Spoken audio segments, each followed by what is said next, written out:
Budi Ari telepon Jokowi, jelaskan kenapa wajahnya tak lagi jadi logo Projo, udah gak penting.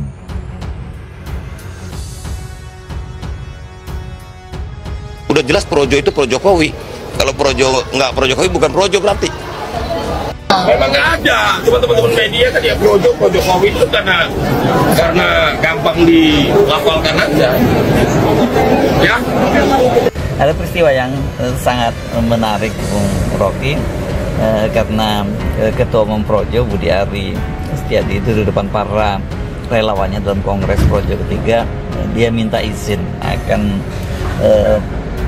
masuk partai, dan yang dia masuk partai itu adalah masuk partai Gerindra, dan dia juga menyatakan bahwa Projo itu nantinya akan memperkuat partai yang dipimpin oleh Pak Prabowo. Artinya kan berarti bukan hanya Budi Ari yang akan masuk ke Gerindra, tapi para relawan Projo. Nah, kita jadi bertanya-tanya bagaimana posisi mereka, kan namanya juga pro Jokowi. Nah, kalau sekarang kemudian mereka pindah ke Gerindra, dan apalagi kemudian logo partai yang bergambar wajah Jokowi itu juga diganti, apa artinya ini? Ya, benar sekali, Bung Hersu. Politik sedang masuk di dalam era transaksi habis-habis atau transaksi besar-besaran. Karena bayangkan Projo pada akhirnya harus pindah ke Gerindra, dan ya mungkin itu strategi yang jitu oleh ketua Projonya, Saudara Budi, untuk memungkinkan ada tukar tambah baru dalam politik. Dan ini sangat menarik kalau kita lihat apa sebetulnya yang terjadi di dalam sebetulnya dinasti politik Pak Jokowi itu. Apakah betul bahwa upaya untuk regain, untuk memenangkan ulang pengaruh Presiden Jokowi itu pada akhirnya harus ditransaksikan dengan kedudukan Saudara Budi yang berkasus sehingga mesti pindah dari Projo ke Gerindra? Ini satu tema yang mungkin kita bisa intip dari segi transaksi antara Jokowi dan Presiden Prabowo, kan mesti begitu kita lihat pengkondisian ini. Tapi sekali lagi publik menduga kuat bahwa tentu dengan seizin Pak Jokowi maka Projo akan dihibahkan ke Gerindra. Kira-kira itu jalan pikirannya, kan kita bisa lihat pertemuan-pertemuan yang kemarin itu, ya, Pak Jokowi tidak hadir, Pak Prabowo tidak hadir di pertemuan Projo itu. Kan itu penanda bahwa ada sikap yang sangat hati-hati terutama oleh Pak Jokowi untuk mendiplomaskan Projo itu ke Gerindra. Kita coba pahami itu dari segi persaingan politik yang makin lama makin tajam, dan tagih menagih utang politik di masa lalu juga mungkin mulai terbaca, dan itu yang kira-kira jadi semacam tema utama Projo. Kenapa ketua umumnya hendak beralih partai dari PSI pergi pada Gerindra? Kira-kira begitu dasar berpikir. Saya menyampaikan salam hangat untuk seluruh keluarga besar relawan Projo.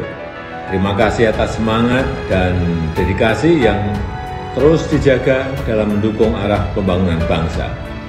Mari kita terus bekerja bersama untuk Indonesia yang maju dan berdaulat. Terus jaga semangat, jaga persaudaraan, dan terus berbuat untuk rakyat. Berlangsung dari 2014 sampai 2024. Karena saya mendapat berita dari berbagai media, kok ada juga Projo pisah dari Pak Jokowi. Ini luar biasa sekali framing yang didombali. Tadi pagi saya masih komunikasi dengan Pak Jokowi bahwa perubahan logo ini adalah bagian dari transformasi organisasi Projo untuk menjawab tantangan dan perkembangan zaman.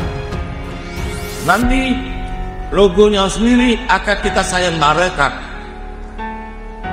sehingga partisipasi publik bisa muncul nanti logo Projo yang baru.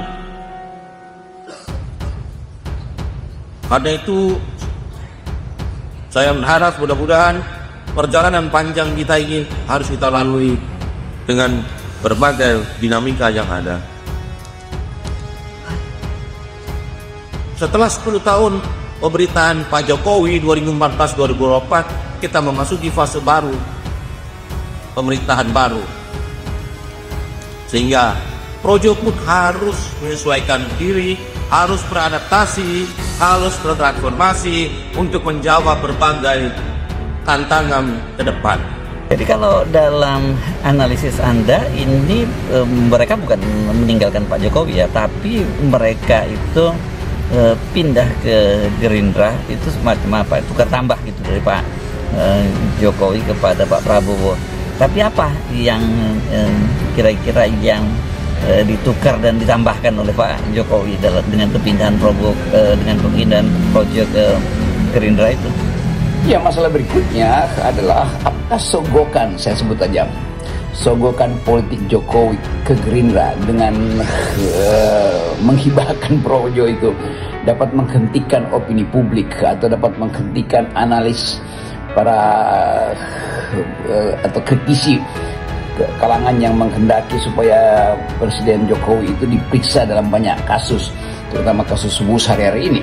Kan konteksnya juga harus begitu tuh. Atau soal Pak Bobi yang namanya sudah beredar atau diedarkan diam-diam di dalam wacana pemanggilan beliau sebagai gubernur Sumatera Utara oleh KPK. Kan ini lapisan-lapisan pertanyaan itu yang memungkinkan kita menganalisis bahwa akan ada gempa bumi politik baru yang sering saya pakai istilah akan ada radical break. Yang memang radical break yang kemarin itu ya baru dicicil tuh, baru parsial dengan merubah, memperbaiki kabinet sehingga menteri kooperasinya itu diganti itu karena ada kasus yang menimpa beliau. Sekarang ada soal Pak Bobi yang adalah gubernur yang diinsinuasikan akan dipanggil KPK atau bahkan lebih dari sekedar dipanggil.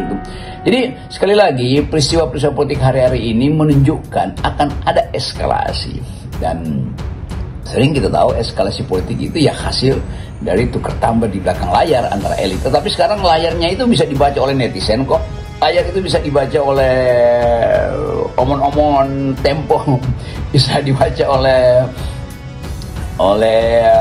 bocor alus, dan bocor besarnya bahkan udah terlihat sebelum bocor alus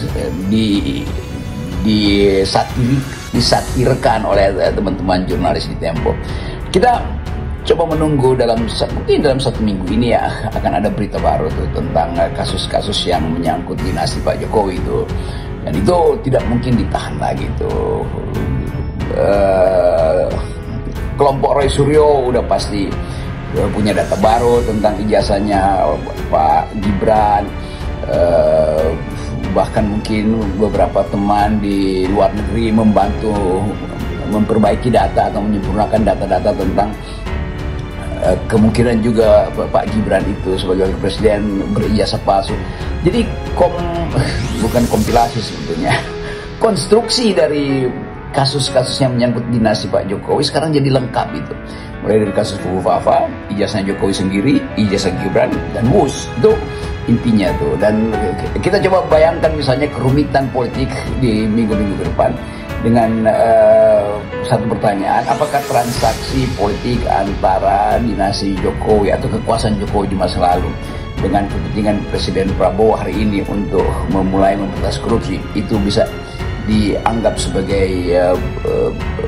dinamika baru yang bisa menghasilkan radical break? Ya kita tunggu aja.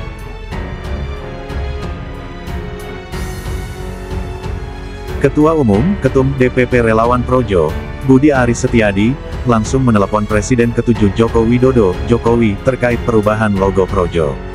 Pasalnya, Projo tidak lagi menampilkan wajah Jokowi pada logo mereka. Adapun logo Projo saat ini berwarna hitam dan merah. Siluet wajah Presiden ke-7 Joko Widodo juga tergambar jelas menjadi inti logo, yang dilingkari lingkaran berwarna putih. Di bawah lingkaran, terdapat nama Projo. Tadi pagi saya masih komunikasi dengan Bapak Jokowi, ujar Budi Ari dalam Kongres ketiga Projo di Hotel Sahid, Jakarta Pusat, Minggu, tanggal 2 November tahun 2025.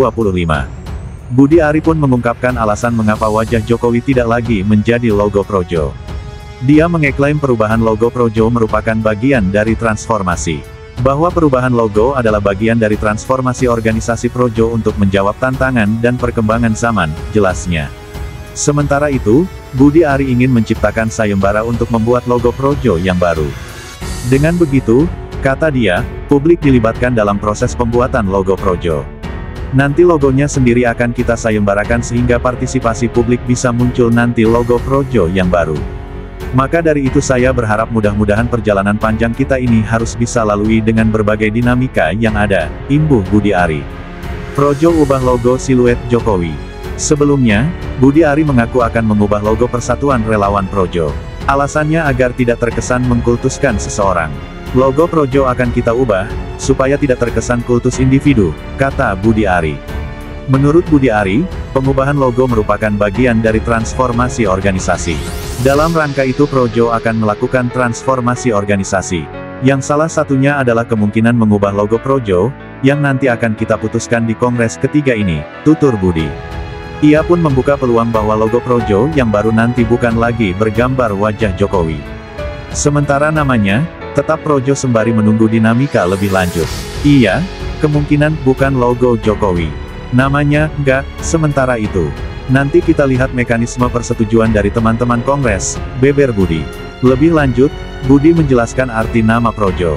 Ia menyatakan bahwa Projo berasal dari bahasa Sanskerta yang berarti rakyat. Projo itu artinya negeri dan rakyat. Jadi Projo itu sendiri artinya adalah negeri dalam bahasa Sanskerta, dan dalam bahasa Jawa Kawi itu artinya rakyat, tandas Budi.